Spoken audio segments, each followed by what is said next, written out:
একটু অসুস্থ হয়ে গিয়েছিলেন। একটু অসুস্থ কেন বলছি, ভালোই অসুস্থ ছিলেন, হসপিটালে ছিলেন, অপারেশন হয়েছিল তার। তো আমি ওনার কাছে যাব, কি নিয়ে যাব, আমার তো দেবার মতো কিছু ছিল না। তো তখন আমি বসে ওই গান একটা শিখলাম, যে তুমি আমার মা আমি তোমার মেয়ে। ওটা হসপিটালে গিয়ে মার গলা জড়িয়ে ধরে আমি ওটা কানে কানে ওনাকে শোনাচ্ছি। তো তখন ওনার চোখ থেকে দরদর করে পানি বের হয়ে এলো, এবং উনি তখনই আমার কাছে ইয়ে করলেন যে যখন উনি আসবেন বাসাতে, এসেই ওনার ফার্স্ট কাজ হচ্ছে যে আমাকে একাডেমিতে দেবেন আর কি। সেটা আপনার কত বছর বয়সে ছিল? ওটা অনেক ছোট, 6-7-এ যখন পড়ে? হ্যাঁ। তার মানে তখন থেকে আপনার গানে? হ্যাঁ, আগে আমি ডান্সে ছিলাম। আচ্ছা আচ্ছা। তো তখন আমার ফ্যামিলি আবার ভীষণ কনজারভেটিভ, ওরা না দেবে না। তো তারপরে আবার গানেতে যখন দিল তখন আবার গান নিয়ে, আচ্ছা ঠিক আছে ডান্স একেবারেই বন্ধ, গান নিয়ে পড়ে থাকলাম, এই তো। সুন্দর। তো আমরা আবার গানে যাই। এবার হ্যাঁ। কোন গান শুনবো আমরা? এবার বাংলাদেশি একটা গান করি, খুবই পপুলার একটা গান, একই সোনার আলোয় জীবন ভরিয়ে প্লিজ। দিলে। আমার কাছে মনে হয় এটা অনেকেরই খুব প্রিয় একটি গান। হ্যাঁ, আমি আমার হাজবেন্ডকে ডেলিগেট করছি। Sure, sure. আমরা সঞ্জিদা তিতলির হাজবেন্ডকে ডেডিকেট করছি এবং স্বাগত জানাচ্ছি আমাদের প্রোগ্রাম থেকে। ধন্যবাদ।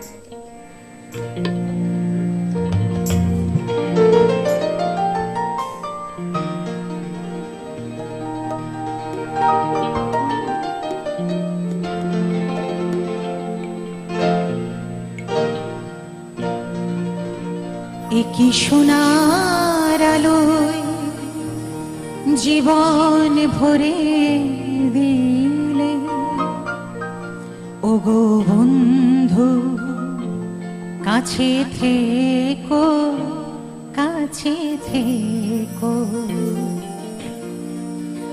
রিক্ত আমার ক্ষুদ্র প্রাণে তোমার কেটে রেখো, ওগো বন্ধু কাছে থেকো, কাছে থেকো। একই সোনার আলোয় জীবন ভরিয়ে দিলে।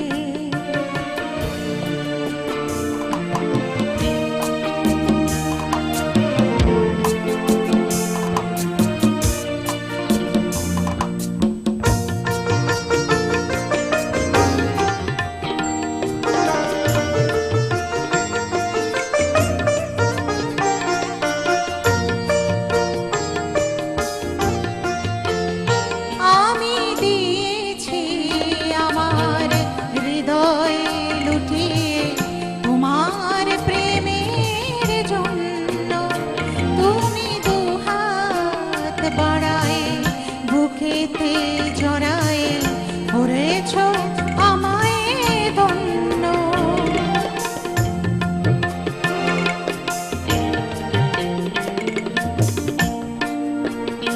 আমি দিয়েছি আমার হৃদয় লুটিয়ে তোমার প্রেমের জন্য, তুমি দুহাত বাড়ায় বুকেতে জড়ায় করেছ আমায় ধন্য।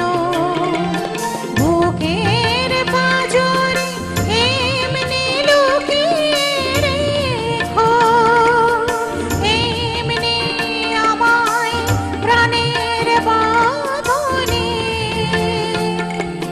সোনার খাঁচাতে রেখো, ওগো বন্ধু কাছে থেকো, কাছে থেকো। একই সোনার আলোয় জীবন ভরিয়ে দিলে।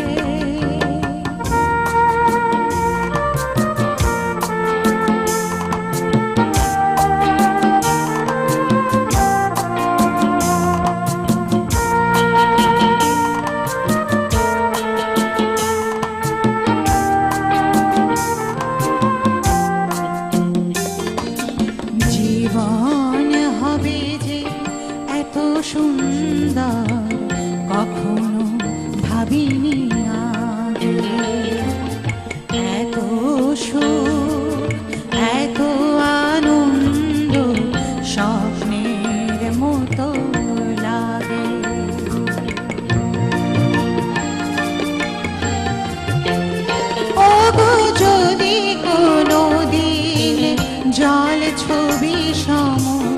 মুছে যায় ছবি, আমি ঘুম ভেঙে দেখি স্বপ্নের মতো হয়েছে বিফল সবে। সেদিন বন্ধু আমার কথাটি রেখো, রাতের নিরলে আমার স্মৃতি প্রদীপ জ্বালিয়ে রেখো। ও বন্ধু কাছে থেকো, কাছে থেকো, একই সোনার আলোয় জীবন ভরিয়ে দিলে। ও বন্ধু কাছে থেকো, কাছে থেকো। রিক্ত আমার ক্ষুদ্র প্রাণে তোমার খেটে রেখো। ও বন্ধু কাছে থেকো, কাছে থেকো, একই সোনার আলোয় জীবন ভরিয়ে দিলে। অসম। আমাদের সঙ্গে একজন দর্শক আছেন। দর্শক কে আছেন আমাদের সঙ্গে? হ্যালো, হ্যালো, আসসালামু আলাইকুম। একটু জোরে বলতে হবে, শুনতে পাচ্ছি না আপনাকে। হ্যালো, আসসালামু আলাইকুম ভাইজান, আমি কুষ্টিয়া দৌলতপুর থেকে বলছিলাম। সরি, আপনার নামটা একটু আবার বলবেন? হ্যাঁ, আমি শামীম বলছি, কুষ্টিয়া দৌলতপুর থেকে বলছি। অনেক ধন্যবাদ কষ্ট করে ফোন করার জন্য। আমাদের সঙ্গে আছেন। ভাইজান, আমি আপনার খুব ভক্ত, আপনি ভালো আছেন? আছি, অনেক ভালো আছি, আপনাদের দোয়া নিয়ে ভালো আছি। আহ, সঙ্গে ভাইজান, আছেন। আমি একটা দেশাত্মবোধক গান শুনতে যাচ্ছিলাম।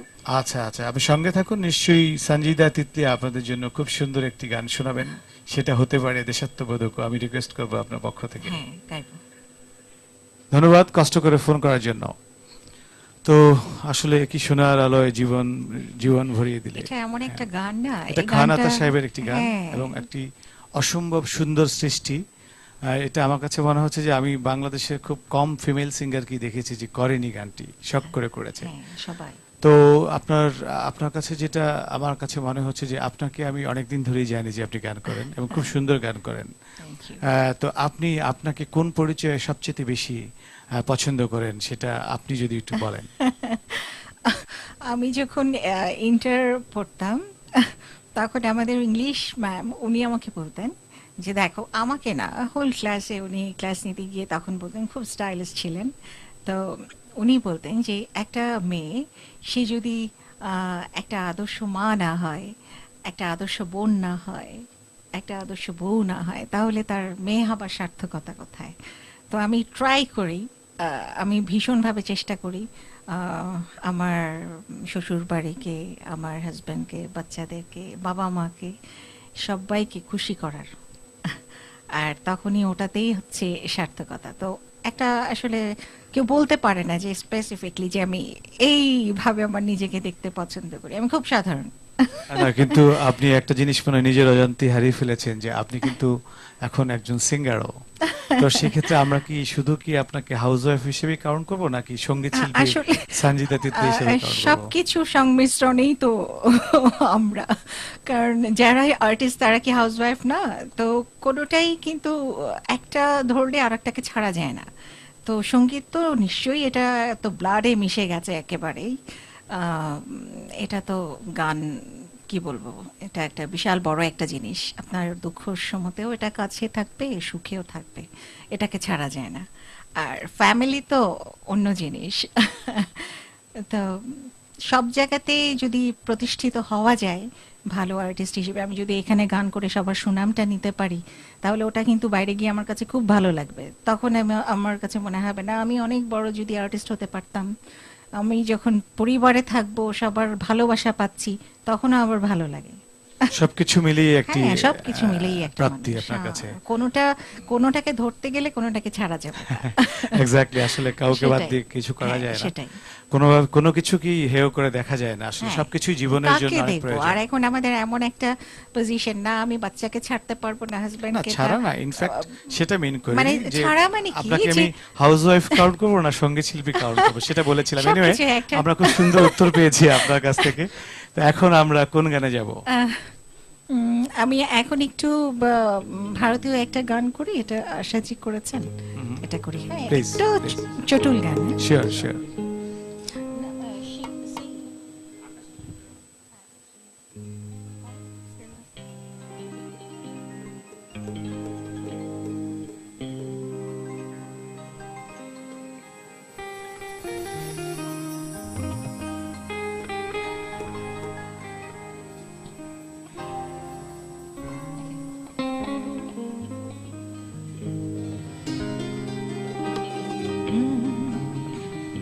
আকাশের সূর্য আছে যতদিন, তুমি তো আমারে আর কারণ। আকাশের সূর্য আছে যতদিন, তুমি তো আমারে আর কারণ।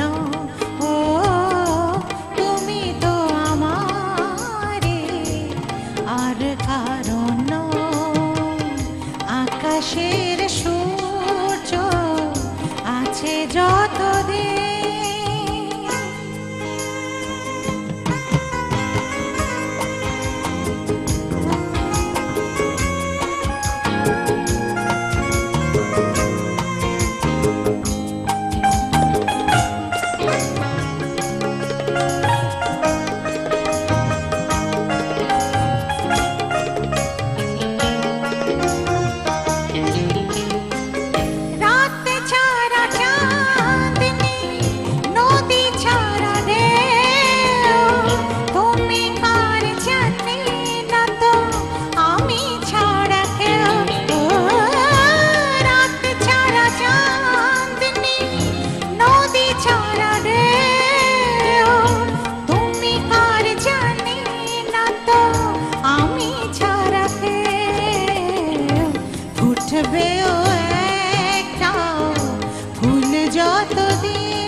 অসম্ভব জনপ্রিয় একটি গান, খুব মিষ্টি, খুব মিষ্টি একটি চমৎকার, গান, হ্যাঁ। খুব সুন্দর গান।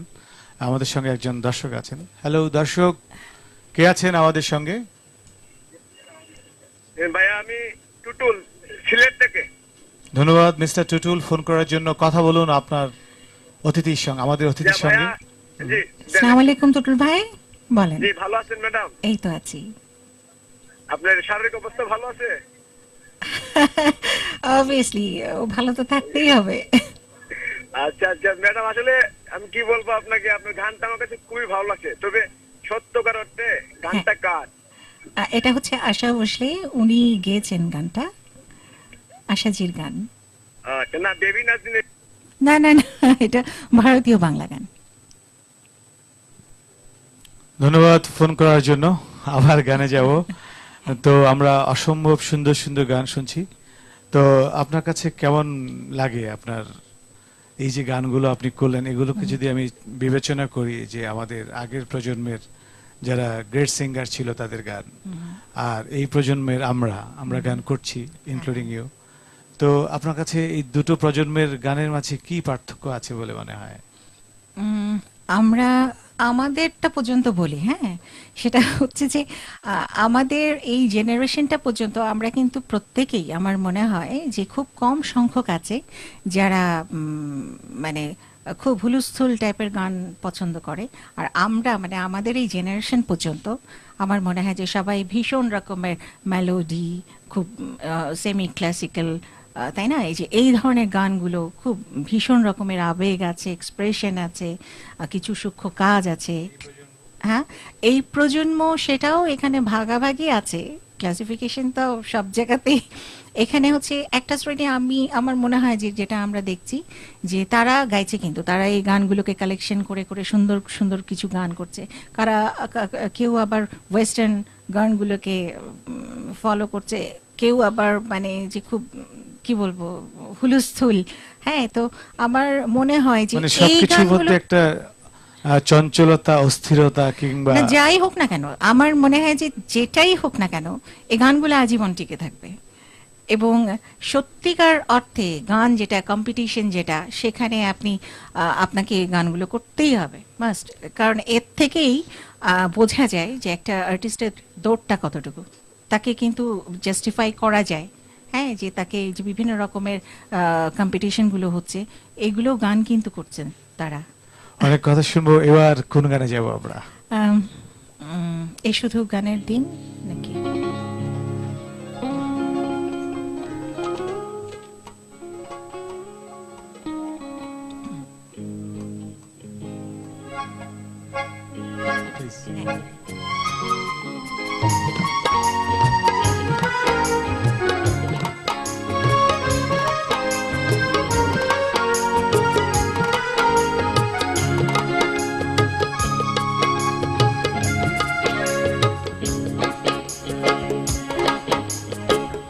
এ শুধু গানের দিন, লগন গান শোনাবার। এ শুধু গানের দিন, লগন গান শোনাবার। এ লগন গান শোনাবার। এ তিথি শুধু যেন, এ শুধু গানের দিন, এ লগন গান শোনাবার। এ শুধু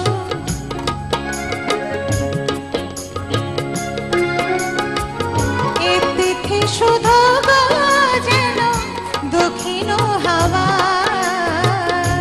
এ লগন গান শোনাবার। এ লগন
গো